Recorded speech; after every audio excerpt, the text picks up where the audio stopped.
So here's a question from another viewer. How can clinical hypnosis assist me in dealing with my emotional pain and stress?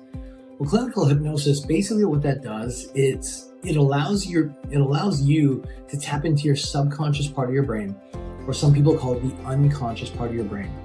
And that is the part of the brain that holds, carries, and executes all of our daily habits. Not just the habits that we have, like wake up in the morning, brush your teeth, wash your face, that stuff too.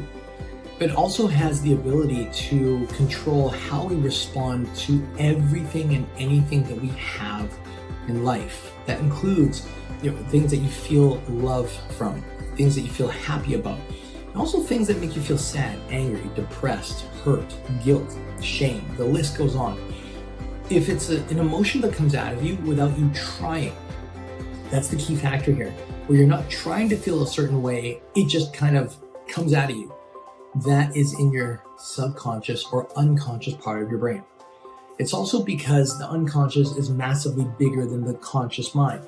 If you look at the conscious brain, for example, it has the capacity of processing an average of 128 bits of information per second. But if you look at the unconscious or the subconscious brain, it has the ability to process up to 2 million bits of information per second. 2 million versus 128. So it's almost like having a regular hard drive on your computer versus like a network drive, like a massive drive that has tons and tons of terabytes that most people use if they're making videos or editing photos, like that kind of thing. You actually have that in your brain right now. So how does clinical hypnosis help you deal with the emotions? Well, it helps you by getting past the conscious brain, the part of your brain where you have to think about stuff, where you have to force yourself to do things. And instead, it helps you get into the subconscious part where all of the reaction, the memories, the way you decide without thinking about it to respond to a given situation comes out. That's also where it's created. The problem for most of us is that we never learned how to use this, but clinical hypnosis allows you the techniques and skills on how to get in here every single time you need to make long-lasting, beneficial change, which is huge because it means that if there's things that hold you back, like I know for some people, for example, they wanted to do something as simple as go swimming again. There's one client that we had, she couldn't swim for 20 years because of one bad memory, one bad experience she had when she was 8.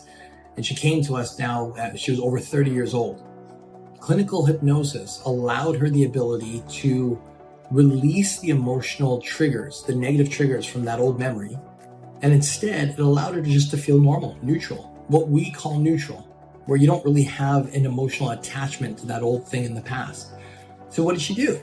The next day, she just dove into a pool and swam. No big deal. Somebody else wanted to learn how to drive. This young person wanted to learn how to drive, and they weren't capable of driving because they felt fear about driving. Fear. For whatever reason, whatever happened to them, it was just something that they felt. It was a heavy, heavy fear. Where as of now, after using hypnosis on a couple of occasions, they now have the ability to still have some fear. I mean, look, if you're going to learn something new, of course you're going to have some fear to it. But the fear for that person went from a 10 down to a 4, where it was like 100%, I'm not even going to think about being in the driver's seat, all the way down to a 4 where they felt nervous because they knew they could hurt themselves if they're not careful. It's a new thing for them to be able to drive. But they still had the guts to go do it, like what we would classify as like a normal human being. You're a little scared to do the thing, but you go and do it anyway because it's good for you. It's something you got to do, right? So in closing, that's what clinical hypnosis is capable of doing. Bypassing the conscious, get to the subconscious, get to the heart of where all those reactions and habits are formed, and controlling that part of the brain so that way your new habits, the things that you want to do, they're just there. They're automatic. You don't have to try. They just come out of you when it's time for you to go and do whatever it is you got to do. That's the power that we've experienced from utilizing clinical hypnosis, and something you can look forward to having as well.